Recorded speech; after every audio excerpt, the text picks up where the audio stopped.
잠시 기도하겠습니다. 사랑이신 아버지 하나님, 저희들을 주장하여 주옵시고 기쁨으로 주님 앞에 나오게 하여 주시니 감사합니다. 기뻐할 수 없는 그러한 때에 저희들이 처해 있지만 주님 바라보면서 기쁨으로 주를 찬양하고 즐거움으로 예배하며 간구함으로 이 모든 어려움을 이겨나아갈 수 있는 저희 새생명교회 성도들이 되게 하여 주시옵소서. 오늘 드려지는 예배를 통해서 하나님 영광 받아 주시옵기를 간절히 바라옵고 예수님의 이름으로 기도합니다. 아멘. 주의 인자하심으로 찬양하겠습니다.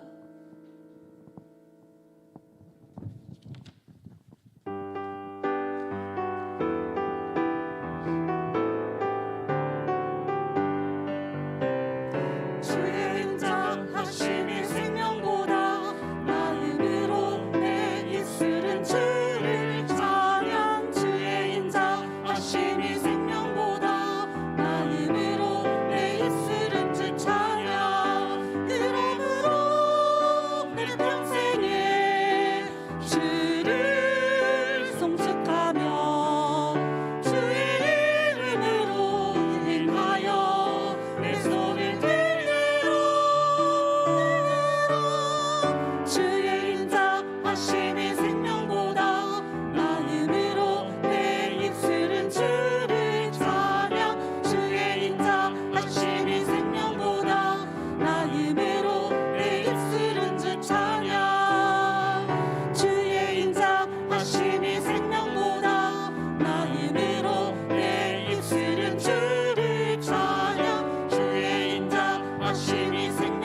편지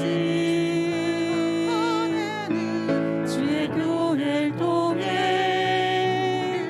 세상이 주를 보리라. 일어나라 아버지 사랑으로 아버지 능력으로 서로 하나 되어 그 빛을 비추라. 노래하라 아버지의 사랑을 아버지의 크심을 이 삶의 노래로 주님을 나타내라. 일어나라 교회야 일어나라. 주께서 부르시니 두려움과 실패 내려놓고 교회야 일어나라. 교회야 일어나라. 주께서 보내시니 우리를 이루신 삶의 자리에서 교회여 일어나라. 우린 세상의 빛 하나님의 편지 주의 교회를 통해 세상이 주를 보리라. 일어나라 아버지 사랑으로 아버지 능력으로 서로 하나 되어 그 빛을 비추라. 노래하라 아버지의 사랑을 아버지의 크심을 이 삶의 노래로 주님을 나타내라. 일어나라.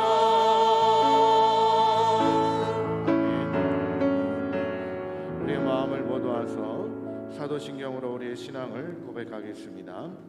전능하사 천지를 만드신 하나님 아버지를 내가 믿사오며 그 외아들 우리 주 예수 그리스도를 믿사오니 이는 성령으로 잉태하사 동정녀 마리아에게 나시고 본디오 빌라도에게 고난을 받으사 십자가에 못 박혀 죽으시고 장사한 지 사흘 만에 죽은 자 가운데서 다시 살아나시며 하늘에 오르사 전능하신 하나님 우편에 앉아 계시다가 저리로서 산자와 죽은 자를 심판하러 오시리라.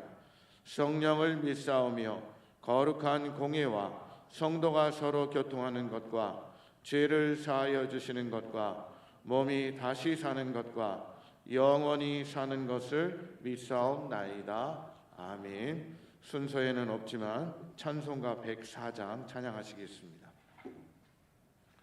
찬송가 104장입니다.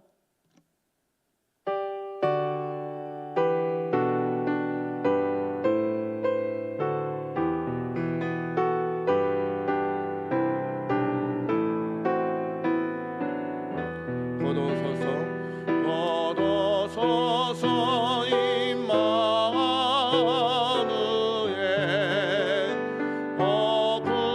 어부하소서 이스라엘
할렐루야. 찬양받기에 합당하신 하나님 아버지, 대림절 넷째 주를 허락하여 주셔서 주님을 찬양하며 경배하게 하심을 감사합니다.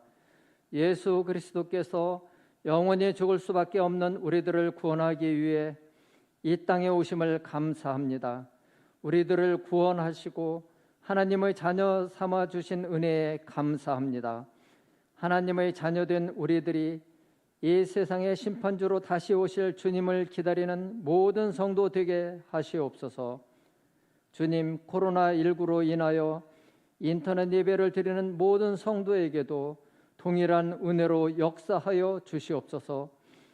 상하고 찢겨진 마음들을 위로하시고 특별히 코로나19로 인하여 지친 의료진들을 강건하게 지켜주시고 청년들의 일자리를 지켜주시고 소상공인들을 붙들어 주셔서 모든 국민들을 강건하게 지켜주시옵소서. 하나님께서 세워주신 이 나라 이 민족을 위하여 간구합니다. 모든 악한 세력은 떠나가고 하나님의 공의가 강같이 흐르는 나라가 되게 하여 주시옵소서. 국민을 두려워하고 하나님을 섬기는 모든 정치인들이 되게 하시옵소서. 하루속히 민주 평화 복음으로 통일되게 하시옵소서. 2020년 새해를 맞이한 지가 엊그제 같은데 우리는 한 해를 마무리하는 시점에 와 있습니다. 올 한 해를 돌아보니 순간순간 참으로 어렵고 힘든 일도 많이 있었습니다. 모든 것이 아쉽고 부족했고 주님 앞에 부끄러운 뿐임을 고백합니다. 코로나19로 전 국민이 힘든 시간이었고 교회는 담임 목사님의 부재로 인하여 아픔과 상처로 얼룩졌습니다. 하나님께서 부여하신 성도의 사명을 따라 살지 못했음을 회개합니다. 교회의 리더로서 리더십을 발휘하지 못하고 교우들을 세심히 살피지 못했음을 회개합니다. 세상의 빛과 소금으로 살라 하셨지만 세상에 무관심했음을 회개합니다. 저희들은 얼마 남지 않은 이 해를 주님 앞에 무릎으로 나아가 회개와 결단으로 마무리하게 하옵소서. 돌아오는 새해에는 더 성숙하고 성장하는 저희들이 되게 인도하시옵소서. 병마로 고생하는 성도들과 항상 함께 하여 주시고 다시 일어설 수 있는 믿음과 힘을 허락하여 주시옵소서. 날마다 추위가 심해져 가는 날씨에 연로하신 어른들을 강건하게 붙들어 주셔서 걸어가도 피곤치 않고 달려가도 곤비치 않게 하여 주시옵소서. 교육부서가 시작되자마자 코로나의 위기를 맞았습니다. 그럼에도 교사들에게 힘과 지혜를 주시고 성령으로 감싸 주시기를 간구합니다. 또한 올 한 해 각 부서에서 수고하고 헌신한 모든 교우들의 손을 잡아주시고 복 내려주시기를 기도합니다. 때로는 덥고 힘들고 추운 여건 속에서도 봉사의 자리를 지킨 수고와 헌신에 복 내려 주시옵소서. 오늘도 말씀을 들고 단위에 서신 담임 목사님께 성령 충만으로 함께하여 주시고 성대를 강건하게 붙들어 주셔서 선포되는 말씀을 통하여 모든 성도들이 말씀에서 은혜와 평강을 얻게 하옵소서. 모든 성도들이 마음을 모으고 힘을 모아 정성으로 드리는 예배를 기쁘게 받아주시고 예배 드림의 기쁨과 감사가 차고 넘치게 하옵소서. 예배 드림을 감사하며 우리를 구원하신 예수님의 이름으로 기도드립니다. 아멘.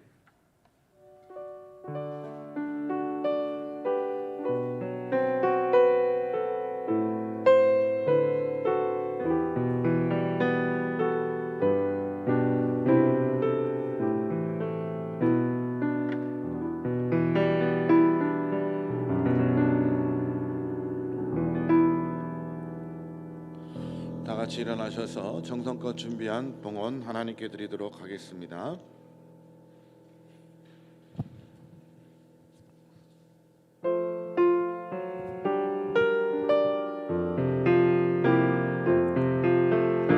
나의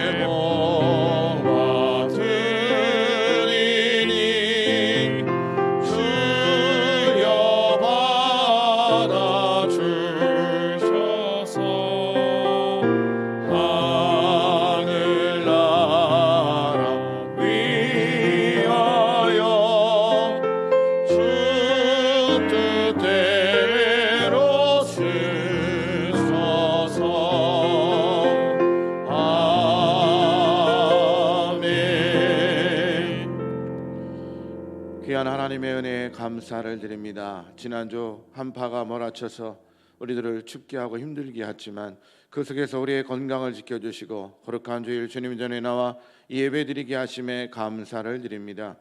또한 코로나19의 엄청난 위협으로부터 우리를 지켜주셔서 하나님 우리의 건강을 지켜주시고 이 모든 것을 이겨내고 또 주의 전에 나와 예배드리게 하심에 또한 감사를 드립니다. 이 모든 것에 감사하는 마음으로 우리의 마음을 모두와 주님 앞에 드리오니 우리의 드린 예물을 받아주시고 드린 모든 손길에 하나님의 귀한 축복과 은총으로 함께하여 주옵소서. 먼저 11조 예물을 구별하여 드립니다. 내게 속한 모든 것 하나님의 것임을 고백하며 그런 신앙 고백을 담아 정말 아벨이 드리는 첫 새끼를 드리는 귀한 정성과 아버지 하나님 귀한 마음으로 주님 앞에 11조 예물을 드리오니 온전히 받아주시고 축복하여 주셔서 11조를 드리는 모든 손길에 복의 복을 더하여 주셔서 마르지 않게 하시고 경제적인 어려움 당하지 않게 하시고 하나님의 귀한 축복과 은총이 차고 넘치는 복된 예물이 되게 하여 주시옵소서. 선교 헌금을 드립니다. 주의 일을 위해서 이역말리 나가 고생하고 섬기시는 선교사님들을 위해서 또 복음 전파를 위해 온전히 드려지오니 이 예물을 받아주시고 그곳에 하나님의 놀라운 능력과 은총이 차고 넘치는 귀한 예물이 되게 하여 주옵소서. 감사 예물을 드립니다. 하루하루 살아가며 주님의 인도하심과 지켜주심을 감사하는 귀한 예물이오니 언제나 우리를 눈동자처럼 지켜주시고 함께하여 주셔서 더 큰 감사가 차고 넘치는 귀한 예물이 되게 하여 주옵소서. 주정헌금을 드립니다. 지난 한 주간도 지켜준 하나님 이번 한 주간도 지켜주시고 모든 것이 주님의 은혜 안에서 복되고 형통한 한 주가 될 수 있도록 허락하여 주시옵소서. 또한 이 예배를 위해 또 이 재단을 위해 아낌없이 헌신하는 귀한 손길들이 싸우니 주여 그들도 기억해 주시고 축복하여 주시옵소서. 찬양을 인도하는 찬양팀으로 반주팀으로 또 영상팀으로 또 교회를 청소하며 꽃꽂이 또 교회 강대성에 물을 떠놓고 주차 관리를 하고 여러모로 애쓰고 수고하고 또 재정팀으로 수고하고 알게 모르게 보이지 않는 곳에서 귀하게 섬기는 많은 손길들이 있사오니 주여 그들의 섬김에도 하나님의 귀한 축복과 은총으로 함께하여 주셔서 하나님 그들의 손이 잘 되게 하시고 모든 것이 형통하는 귀한 축복과 은총으로 함께하여 주시옵소서. 감사드리며 예수님의 이름으로 기도드리옵나이다. 아멘.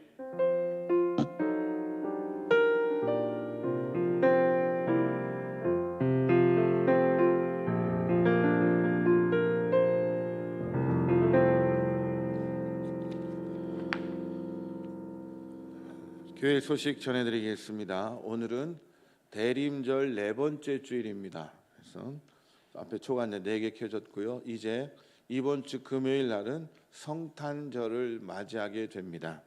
여러분 기억해 주시고 성탄절 기쁜 마음으로 잘 맞이하시고 4일 남은 성탄절 동안 다시 한번 주님의 오심을 묵상하는 귀한 시간이 되시기를 주님의 이름으로 축원합니다. 재직회가 2부 예배 후에 예배당에서 모이도록 하겠습니다. 2021년 달력이 나왔습니다. 각 가정별로 한두 부씩 가져가시고 혹시 사업체가 여러 군데 있어서 필요하신 분들은 더 가져가셔도 좋습니다. 달력을 가져가시기 바랍니다. 코로나19 2단계입니다. 지금 3단계 격상을 한참 이야기하고 있는데 개인적인 바람은 기도하는 것은 성탄 예배와 순구 영신 예배를 대면 예배로 드릴 수 있도록 코로나가 더 확산되지 않도록 하나님 지켜주십시오 하고 좀 기도하고 있는데 아무쪼록 이제 주님이 오신 성탄절 날 우리가 대면 예배를 드릴 수 있고 또 한 해를 마무리하고 새해를 맞이하는 순구 영신 예배까지도 대면 예배로 드릴 수 있고 무엇보다도 코로나가 속히 진정돼서 우리가 예배가 온전히 회복되고 우리 교회 학교나 모든 예배가 회복될 수 있도록 여러분들이 기도해 주시기 바라겠습니다.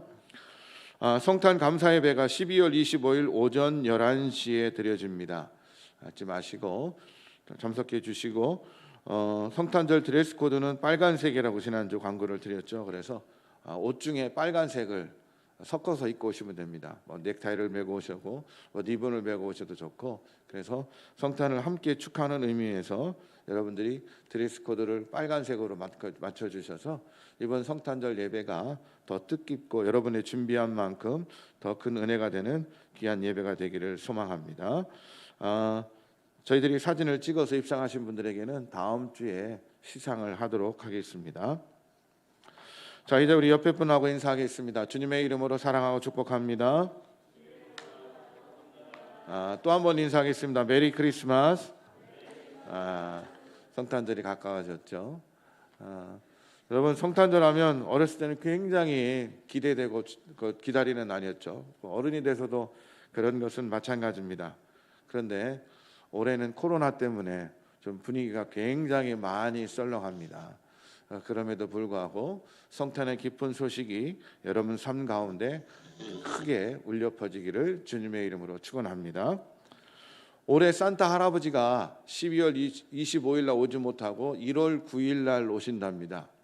왜냐하면 12월 25일 날 새벽에 도착은 하시는데 2주간 격리, 외국에서 오시기 때문에 2주간 격리가 되셔야 된대요. 그래서 1월 9일 날 한국에는 우리 모든 사람들은 오신답니다. 그래서 혹시 아이들이 집에서 선물 안 주냐고 물어보면, 산타 왜 안 오냐고 물어보면, 올해는 코로나 때문에 2주간 자가격리 하신 다음에 1월 9일 날 오신다고 설득해 주시고 아이들을 조금 진정시켜 주시기 바랍니다. 무슨 뜻인지 이해 가십니까?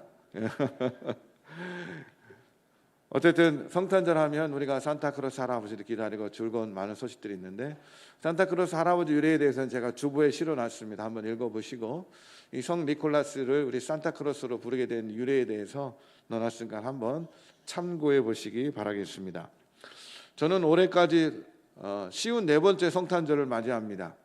쉬운 네 번째 성탄절을 맞이하면서 해마다 그 성탄절을 다양하게 경험을 했지만, 제가 제일 기억에 남는 성탄절 세 가지가 있습니다. 제가 지금까지 54번의 성탄절을 맞이했지만 제일 기억에 남는 세 가지 성탄절이 있는데요. 첫 번째 어떤 성탄절이냐면, 제가 시골교회에서 목회를 할 때 첫 번째 부임을 한 다음에 첫 성탄절이 됐어요. 그래서 이 성탄의 기쁜 소식을 어떻게 하면 그 마을 주민들과 함께 누릴 수 있을까 고민을 하다가 성탄절 날 새벽에 새벽송을 돌잖아요. 제가 그때 목회할 때만 해도 새벽송을 돌았습니다. 그 새벽송을 돌 때 교인 집에만 새벽송을 돈 것이 아니라 동네 사람 전체 다 새벽송 돈 거예요. 그러면서 동네 사람들한테 양말 2켤레씩 이렇게 포장을 하고 거기다 편지를 써서 오늘 11시에 성탄 예배가 있으니 예배 참석하시고 끝나고 떡국하고 만두를 준비했습니다. 모두 오셔서 맛있게 드시고 가십시오 하고 양말 2켤레 하고 편지를 써서 집집마다 다 새벽송을 돌면서 다 이렇게 놓았어요. 그리고 이제 그날 11시 예배 시간이 됐습니다. 마을 사람들이 왔을까요? 안 왔을까요? 왔을까요? 안 왔을까요? 왔는데 다들 12시에 오셨어요. 기가 막히게 예배 시간은 끝나고 오시더라고요. 다들. 저는 예배 참석해서 함께 성탄을 축하하고 하려고 했는데 예배 시간 끝나고 12시에 떡국 먹는 시간에 딱 맞춰서 오시더라고요. 그리고 떡국을 드시고 가시면서 몰랐는데 전 나중에 보니까 권사님이 봉투를 이만큼 갖고 와요. 이거 뭡니까? 그랬더니 아니 동네 분들이 와서 떡국 먹고 놓고 간 거라고.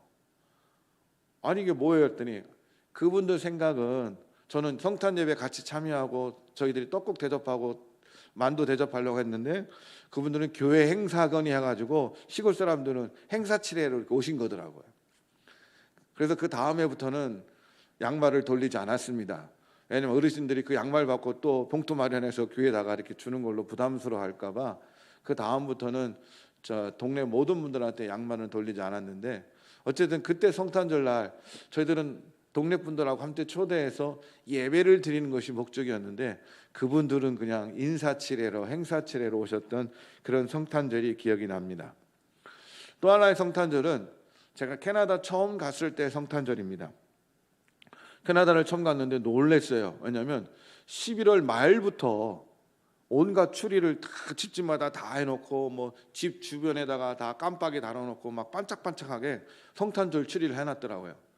그리고 성탄절을 아주 멋있게 한 집이나 그 동네는 시에서 전기요금을 지원해줘요. 그리고 사람들이 12월 달 내내 시간이 날 때마다 성탄줄이 자란 동네 구경을 다녀요. 제가 있던 데가 밴쿠버이기 때문에 미국 시애틀이 가깝죠. 그래서 밴쿠버 사람들이 시애틀도 구경 가고 시애틀 사람들이 밴쿠버로 구경 와서 추리를 아주 멋있게 한 동네를 구경하고 그렇게 성탄절을 뻑적지근하게 준비를 하더라고요. 그래서 첫 번째 캐나다 간 그 성탄절날 이 사람들이 한 달 전부터 그렇게 성탄절을 요란하게 준비를 했기 때문에 성탄절날은 모든 사람들이 와서 예배를 드리겠지 하는 마음으로 집 옆에 있는 키네디언 교회에 오전 11시에 예배를 드리러 간 거예요. 갔는데 사람들이 하나도 없어요. 교회 문도 안 열려 있어요. 내가 날짜를 잘못 알았나? 아니 분명히 25일인데. 알고 보니 이 사람들이 성탄절 예배를 안 드려요. 거의 모든 교회가 안 드려요. 몇몇 교회만 빼놓고는 성탄절 예배를 안 드리고 그냥 가족들끼리 그냥 점심 때 칠면조에서 그냥 나눠 먹고 끝나는 거예요. 그리고 오후에 한인교회들만 예배를 드리더라고요. 그래서 제가 조금 놀랐어요. 아니 성탄절날 예수님 오심을 축하하면서 예배를 드려야지 한 달 동안 그렇게 휘황찬란하게 추리를 만들어 놓고 성탄절을 준비한 사람들이 정작 당일날은 예배를 안 드려? 굉장히 놀랐어요. 굉장히 놀랐어요. 또 하나 기억나는 성탄절은 제가 중고등학교 때 어렸을 때 이렇게 보면 늘 성탄절이 되면 올라이트라고 해가지고 전날 모여서 학생들이나 청년들이 모여서 밤새 교회에서 놀면서 성탄절을 지냅니다. 그래서 안 자고 새벽송 할 때까지 기다렸다가 다 이제 교인들이 새벽 예배 오면 청년들하고 학생들하고 모여서 조를 짜가지고 동네 구석구석을 돌아다니고 교인들을 떠나면서 새벽송을 돌았죠. 기쁘다 구주 오셨네 하면서 새벽송을 돌았습니다. 여러분 어렸을 때 기억이 나죠? 요즘은 새벽송 돌면 시끄럽다고 못하게 하잖아요. 어렸을 때 새벽송을 다 돌았어요. 그렇게 돌고 이제 아침에 국수 먹고 이제 잠깐 쉬는 시간에 그때 집에서 씻고 온다고 집에 갔다가 잠이 들어가지고 11시 성탄 예배에 참석을 하지 못한 거예요. 그래서 아버지한테 돼지게 혼났습니다. 그럴 거면 밤새지 말라고. 아니 예배를 참석 안 할 거면 뭐로 밤을 새냐고. 성탄절날 예배를 드려야지. 놀다가 밤새고 예배를 못 드릴 거면 왜 성탄절 밤을 새냐고. 그때 아버지한테 굉장히 혼났던 기억이 있습니다. 제가 지금 3가지 이야기를 드렸죠. 처음에 시골에서 목회할 때 이야기, 캐나다에서 성탄절 때 맞이했던 이야기, 그리고 성탄절 온라이트 하면서 그 다음날 예배를 드리지 못했던 이야기, 3가지 이야기를 드렸어요. 근데 여러분 3가지 이야기를 들으면서 어떤 문제가 있다는 걸 느끼지 않으세요? 3가지 이야기 속에 공통적으로 어떤 문제가 있다는 걸 느끼지 않으세요? 전혀 못 느끼셨어요? 어떤 문제가 있습니까? 주객이 전도됐다는 거죠. 성탄절의 본래적인 의미보다 다른 것들이 주가 되는 현상이 새 이야기 속에 다 들어있어요. 성탄절 예배를 드리려고 했더니 동네 사람들은 행사 치레로 와서 봉투를 놓고 간 거예요. 그건 성탄의 의미가 아니죠. 두 번째, 제가 캐나다에서 얘기는 한 달 동안 그렇게 뻑적지근하게 추리를 만들고 그렇게 성탄을 즐겼던 사람들이 막상 예수님이 탄생한 그날 예배를 드리지 않고 그냥 가정에서 국경일처럼 보내는 거예요. 예수님 오심을 축하하는 게 아니라 그냥 세상적인 의미를 가지고 성탄의 의미가 본래적인 의미가 결여된 채 그냥 세상적인 가치만 가지고 그냥 국경일처럼 보내게 된 거죠. 또 마지막에 제가 밤을 새고 피곤해서 성탄 예배에 참석하지 못하는, 성탄절날 성탄 예배에 참석하지 못하는 성탄절은 주객이 전도되고 본래의 의미가 사라지고 다른 것이 성탄의 의미를 퇴색시키는 현상들이 드러난다는 거죠. 아마 지금도 그럴 수 있습니다. 올해는 코로나19 때문에 많은 사람들이 성탄절을 시끌벅적하게 못 누리지만 성탄절날 성탄의 본래의 의미를 생각하기보다는 세상적인 쾌락과 즐거움에 빠져서 성탄을 맞이하게 된다면 주객이 전도되는 거죠. 그날 아기 예수님께서 우리들의 죄를 용서해 주시고 구원해 주시기 위해서 오신 날인데 그냥 놀고 먹고 즐기려는 날로 생각하면 이것은 본래적인 의미가 사라지고 다른 것이 성탄의 주인 노릇하는 그런 현상이 될 수밖에 없다는 겁니다. 오늘 본문 말씀을 보면 같이 한번 읽어보도록 하겠습니다. 누가복음 2장 1절부터 7절까지 말씀입니다. 누가복음 2장 1절부터 7절까지 말씀, 저와 여러분들이 같은 목소리로 같이 한번 읽어보도록 하겠습니다. 시작. 그때에 가이사 아구스도가 영을 내려 천하로 다 호적하라 하였으니 이 호적은 그레뇨가 수리아 총독이 되었을 때에 처음 한 것이라. 모든 사람이 호적하러 각각 고향으로 돌아가매 요셉도 다윗의 집 족속이므로 갈릴리 나사렛 동네에서 유대를 향하여 베들레헴이라 하는 다윗의 동네로 그 약혼한 마리아와 함께 호적하러 올라가니 마리아가 이미 잉태하였더라. 거기 있을 그때에 해산할 날이 차서 첫 아들을 낳아 강보로 싸서 구유에 누였으니 이는 여관에 있을 곳이 없음이러라. 오늘 말씀해 보면 여관에 있을 곳이 없어서 구유에서 아기를 낳는 마리아의 모습, 예수님의 오시는 모습을 우리에게 설명해 주고 있어요.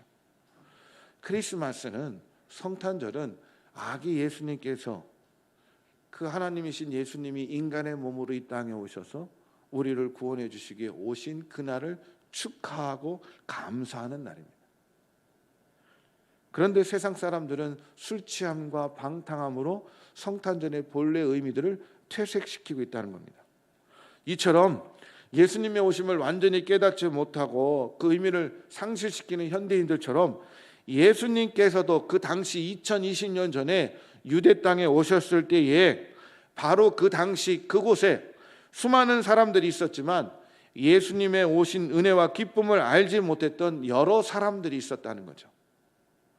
동방박사와 목자들은 예수님의 오심을 축하하며 그 성탄의 의미를 제대로 맞이하고 예수님을 제대로 영접하고 맞이했지만 그 당시 그곳에 있던 다른 많은 사람들은 예수님을 맞이하지 못하고 성탄 없는 날로 크리스마스 그날을 보내게 되었다는 겁니다. 그런 사람들이 누구냐 하는 것이 오늘 말씀에 나와요. 첫 번째로 예수님이 오신 그 구유에 가장 가까운 곳에 있었지만 예수님을 주님으로 메시아로 맞이하지 못하고 성탄의 기쁜 소식을 듣지 못했던 사람이 있습니다. 그 사람이 바로 누구입니까? 여관 주인이에요. 여관 주인이에요. 이 여관 주인은요, 재물에만 눈이 어두웠던 사람이고 만삭으로 된 여인이 호적 신고를 하기 위해서 왔지만 방이 없다라는 이유로 냉랭하게 대했고, 그 만삭이 된 여인을 구유에 가서 거기 가서 잘 거라면 거기를 다십시오 동물들이 있는 외양간으로 보내서 거기 구유에 보재기를 깔고 아이를 낳게 만드는 매정한 모습을 보였다는 거죠. 이 여관 주인은 동정심이 없습니다. 무정했던 사람입니다. 그의 눈에는 호구조사 때문에 수많은 사람들이 몰려들어서 그 사람들이 방을 찾을 때 그저 돈 벌기에 급급해서 그 바쁨 때문에 선을 베풀어야 될 기회를 놓치고, 아니 보통 정상적인 사람이라면 당연히 만삭이 된 그 여인에게, 부부에게 자기 안방에라도 내줘서 그곳에서 함께 거할 수 있는 기회를 제공했어야 됨에도 불구하고 그 여인은 돈에 눈이 어두워서 돈 벌기에 급급해서 만삭이 된 여인을 외양간에 몰아세우고 냉대하게 대접을 하게 되고 결국 아기 예수의 오심을 돈 버는 것에 눈이 멀어서 제대로 맞이하지 못하게 됩니다. 이 여관 주인은 그 당시 그 누구보다도 자기에게 가장 가까이 오신 예수님을 맞이할 기회를 놓치게 됩니다. 이 여관 주인은 그 누구보다도 예수님 오시는 그 순간 가장 가까이 있었던 사람입니다. 가장 가까이 있었음에도 불구하고 그 여인은 돈에 대한 욕심 때문에 아기 예수님을 맞이할 기회를 놓치게 되었다는 겁니다. 오늘날에도 여관 주인과 같은 사람들이 많습니다. 많은 사람들의 생각 속에 예수님께서 이 땅에 오신 성탄절을, 그분이 우리들의 죄를 용서해 주시고 영원한 생명과 구원을 주시기에 이 땅에 오셨다는 그 본래의 의미를 망각하고 돈 벌려고 하는 생각에만 가득 차고 세상의 쾌락과 즐거움 속에만 거하려는 그 생각들이 가득해서 그들의 마음 속에, 그들의 생각 속에 예수 그리스도께서 들어오실 틈을 허용하지 않는 겁니다.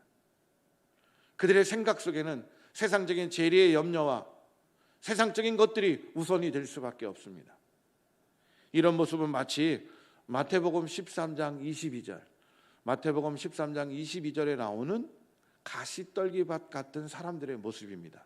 같이 한번 읽어볼까요? 시작. 가시떨기에 뿌려졌다는 것은 말씀을 들으나 세상의 염려와 재물의 유혹에 말씀이 막혀 결실하지 못하는 자요.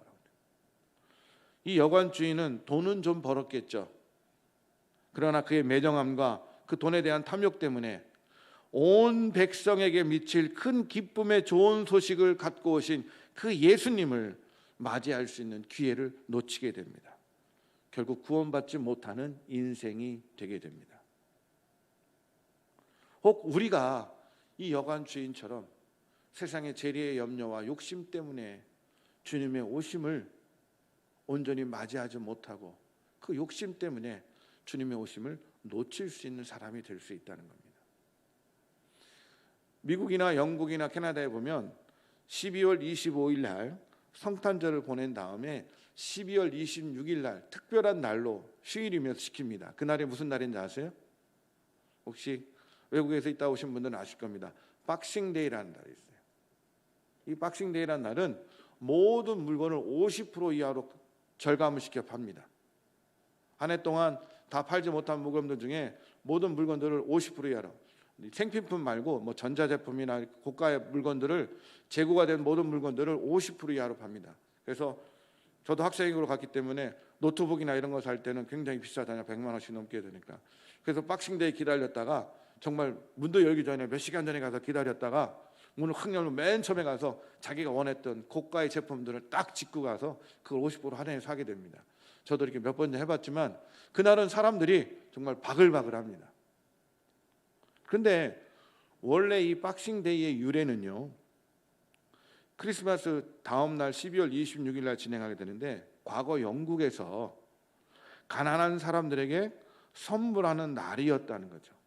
즉 12월 25일 날 보통 사람들은 크리스마스를 지내면서 자기들끼리 선물을 나누고 좋은 음식을 먹고 기쁘고 즐겁게 지내는데, 가난한 사람들은 크리스마스 때 좋은 선물도 주지 못하고 맛있는 칠면조리도 먹지 못하고 배고프게 지낼 수밖에 없었다는 거죠.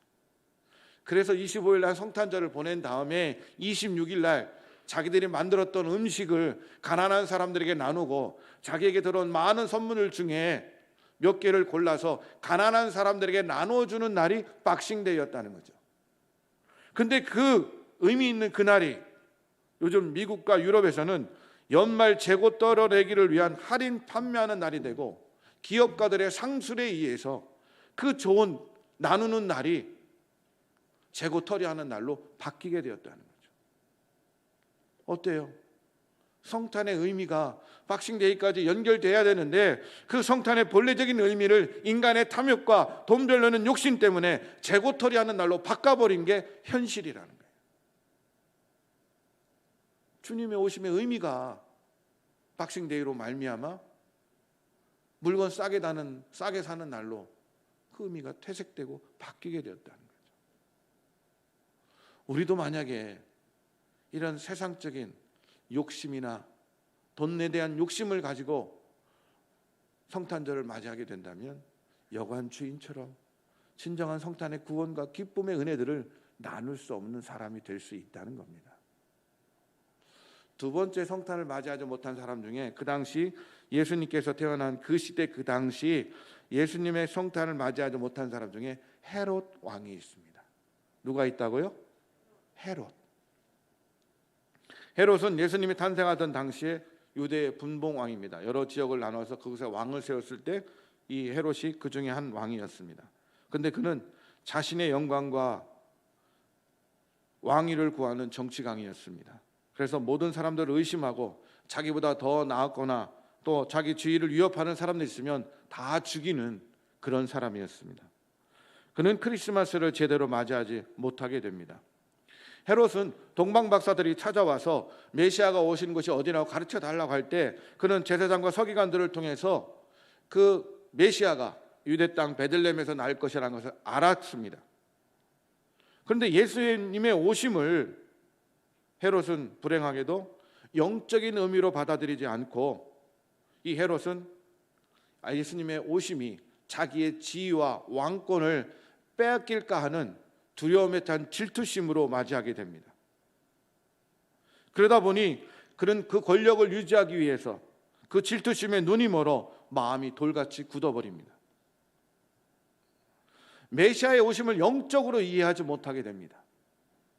자기 자리를 빼앗길까 염려하게 되고 그 질투에 탄 두려움 때문에 결국 2살 이하의 어린 아이들을 다 학살하는 유아 학살이라는 천인공노한 짓을 벌이게 됩니다.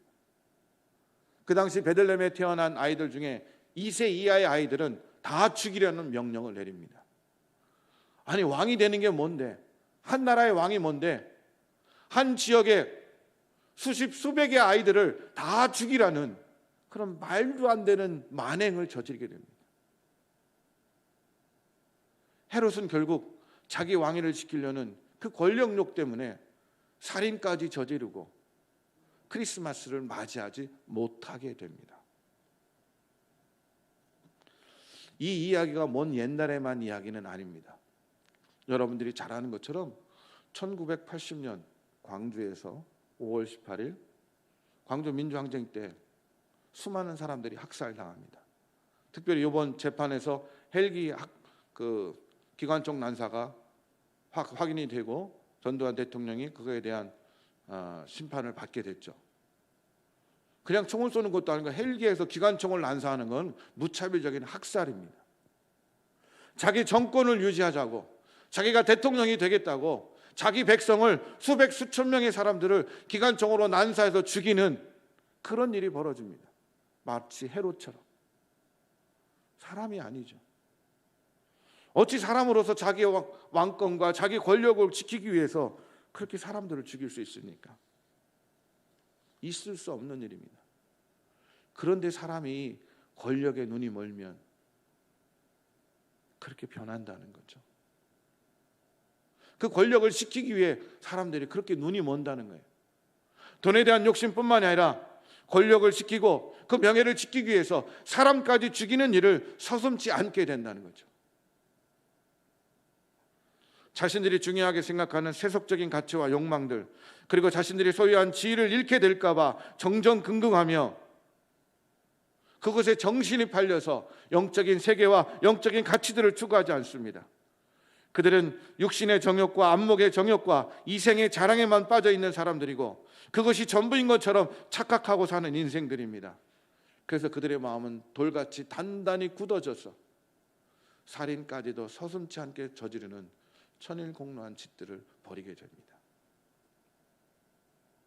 그러나 요한일서 2장 15절 17절 말씀에 보면 세상의 모든 것들은 어떤 권력이나 어떤 것도 다 사라질 수밖에 없다고 얘기합니다. 같이 한번 읽어볼까요? 요한일서 2장 15절부터 17절입니다. 시작. 이 세상이나 세상에 있는 것들을 사랑하지 말라. 누구든지 세상을 사랑하면 아버지의 사랑이 그 안에 있지 아니하니 이는 세상에 있는 모든 것이 육신의 정욕과 안목의 정욕과 이생의 자랑이니 다 아버지께로 온 것이 아니요 세상으로부터 온 것이라.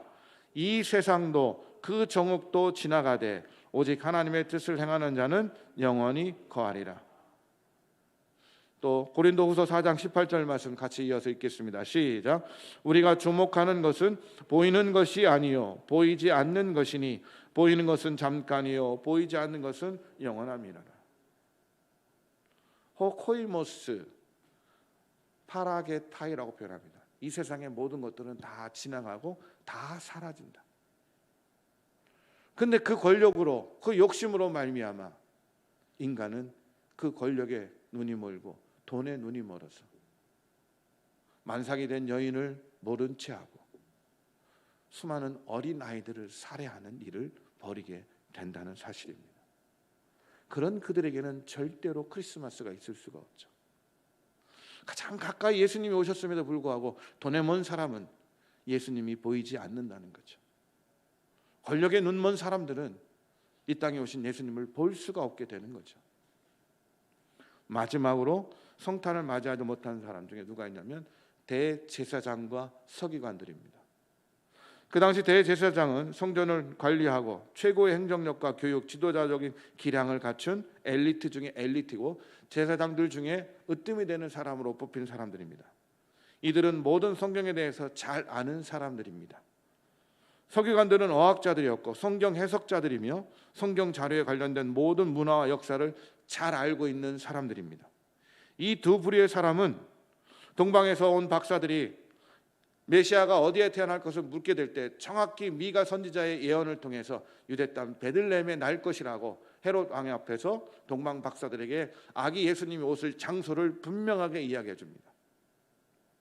그런데 그들은 메시아가 그렇게 온다는 것을 알고 있었음에도 불구하고 가서 확인해 보려고 하지 않습니다.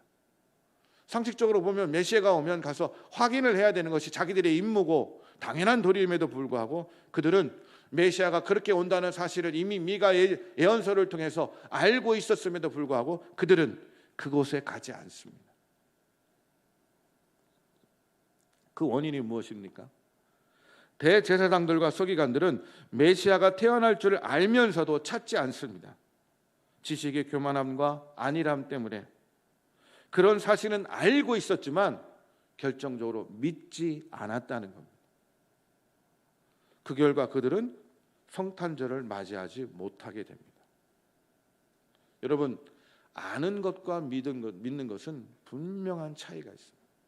엄청난 차이가 있습니다. 여러분은 예수님을 아는 자들입니까? 아니면 믿는 자들입니까? 믿는 자. 우리 모두는 예수님을 아는 사람들입니까? 믿는 사람들입니까? 믿는 사람들입니다. 대제사장과 서기관은 그 누구보다도 잘 알고 있었음에도 불구하고 그들은 알고는 있었지만 믿음을 갖지 못합니다. 그래서 아는 것도 소중하지만 그러나 믿음은 아는 것으로 끝나는 것이 아니라 그것을 믿고 깨닫게 될 때 그것이 자기 안에 일어나는 확신이 되고 온전한 믿음이 되는 줄 믿습니다. 알고도 제대로 맞이하지 못하는 자가 아니라 아는 것을 깨닫고 믿음으로 주님을 온전히 맞이하는 자들이 될 때 성탄의 기쁨이 우리 안에 드러나게 됩니다. 그러나 대제사장과 서기관들은 성탄의 소식은 알고 있었지만 그것을 믿지 못하게 될 때 그들에게는 성탄절이 임하지 않게 됩니다. 세상 돈 버는 재미에 빠져 만삭이 된 여인에게 동정을 베푸지 못했던 여관 주인이나 세상 권력을 유지하기 위해 질투심에 가득 차서 자기 땅에 오는 메시아 평화의 왕을 죽이려 했던 헤롯 왕이나 지식으로 인해 교만함에 빠져 있어서 자기 의의는 가득 찼지만 그걸 믿지 못했던 대제사장과 서기관들은 결국 크리스마스 성탄절을 잃어버린 크리스마스가 없는 사람들이 되어버렸습니다. 이 시간 저는 여러분에게 묻고 싶습니다. 여러분은 어떤 부류의 사람이 되기를 소망합니까? 동방박사나 목자들처럼 아기 예수님을 기쁘다 구주 오셨네 기쁜 마음으로 맞이해서 그분의 오심을 경배하고 진심 어린 마음으로 그분을 맞이하는 사람들이 되겠습니까? 아니면 가장 가까이에 예수님이 왔지만 돈 버는 욕심 때문에 예수님을 맞이하지 못했던 여관 주인이나 자기 권력을 지키기 위해 아이들 예수까지 죽이려고 했던 헤롯이나 그 사실을 알고는 있었지만 믿음으로 받아들이지 못했던 대제사장과 서기관 같은 사람들이 되기를 소망합니까? 저는 여러분 모두가 동방박사나 목자들처럼 아기 예수님의 오심을 진정으로 기쁜 마음으로 알고 믿음을 통해 그분의 오심을 주님의 거룩한 영적인 구유인 이 자리에서 함께 예배드리며 온전히 맞이할 수 있는 여러분 모두가 되시기를 주님의 이름으로 축원합니다. 그럴 때 성탄의 기쁜 소식이 그 누구의 것이 아니라 바로 나의 것이 되고 내 삶 속에 예수 그리스도가 다시 오셔서 나에게 은혜를 주시고 기쁨을 주시고 내 삶의 모든 것들을 형통케 하시는 축복과 은총으로 우리와 함께 거하실 줄 믿습니다. 그러므로 주님이 다시 오실 때까지 주어진 삶의 자리에서 늘 깨어서 주님을 온전히 맞이하고 성탄의 기쁜 소식을 마음껏 누리고 그리고 주변의 모든 사람들에게 전하며 그 성탄의 오심이 그 누구에게 오심이 아니라 바로 나에게 오시고 내 삶에 오시고 내 가정에 오시고 내 교회에 임하시고 내 모든 내 소유에 임하셔서 성탄의 기쁜 축복과 은혜가 우리 모든 삶에 가득 넘치기를 주님의 이름으로 축원합니다. 그런 마음을 가지고 여관주인이나 헤롯이나 대제사장이나 서기관처럼 그런 예수님 없는 성탄이 아니라 정말로 우리가 주님의 오심을 기쁜 마음으로 맞이해서 주님의 오심을 하늘엔 영광이요 땅에는 평화라고 외쳤던 목자들처럼 주님의 오심을 기쁘게 맞이할 수 있는 여러분 모두가 되시기를 주님의 이름으로 축원합니다. 기도하겠습니다.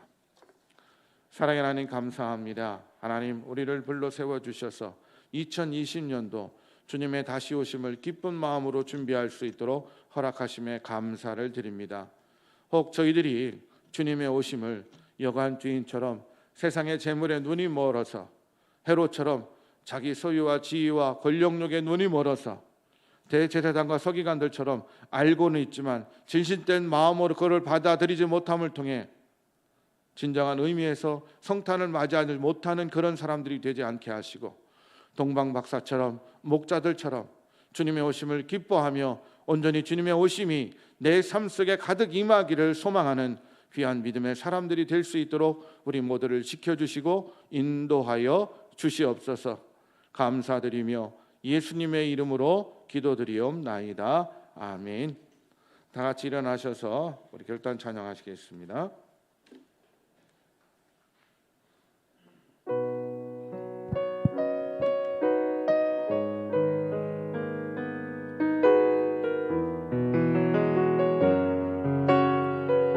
주님 다시 오실 때까지 주님 다시 오실 때까지 나는 이 길을 가리라. 좁은 문 좁은 길 나의 십자가 지고 나의 가는 이 길 끝에서 나의 가는 이 길 끝에서 나는 주님을 보리라. 영광의 내 주님 나를 맞아주시리. 주님 다시 오실 때까지 주님 다시 오실 때까지 나는 일어나 달려가리라. 나는 일어나 달려가리라. 주의 영광 온 땅 덮을 때 나는 일어나 노래하리. 내 사모하는 주님 내 사모하는 주님 온 세상 구주시라. 내 사모하는 주님 영광의 왕이시라. 주님 다시 오실 때까지 주님 다시 오실 때까지 나는 일어나 달려가리라. 주의 영광 온 땅 덮을 때 나는 일어나 노래하리. 나는 일어나 노래하리. 내 사모하는 주님 내 사모하는 주님 온 세상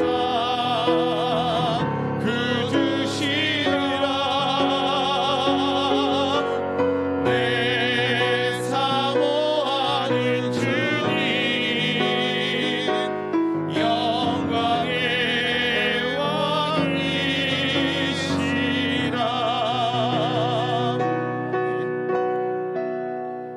왕이시라. 이제는 우리 주 예수 그리스도의 은혜와 하나님 아버지의 지극하신 사랑하심과 성령의 감화 감동하시고 충만하심이 금년 성탄도 주님의 오심을 기쁜 마음으로 준비하고 우리의 모든 정성과 주님을 향한 아낌없는 신실한 마음으로 주님의 오심을 온전히 준비하겠다 다짐하는 여기 모인 새생명교회 모든 성도들과 우리의 삶의 모든 것들 속에 특별히 코로나로 말미암아 이 자리에 참석하지 못했지만 주님의 오심을 동일한 마음으로 기리며 함께 예배드리는 온라인으로 예배드리는 모든 성도들 속에 지금부터 영원토록 함께하여 주시옵기를 간절히 축원하옵나이다.